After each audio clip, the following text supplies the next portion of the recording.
Hello friends, welcome to Creative Medicine.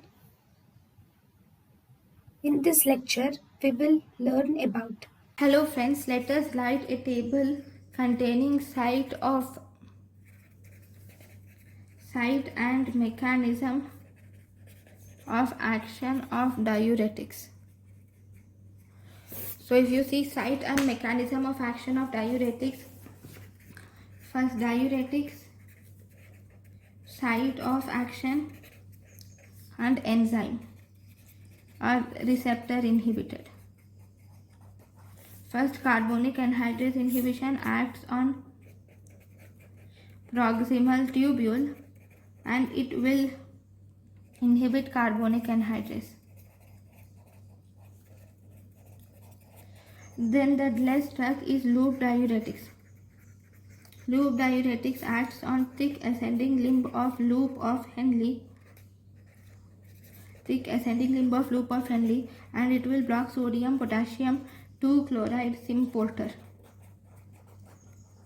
Then we have thiazide diuretics which will act on distal convoluted tubule and it will block sodium and chloride symporter. And then we have epithelial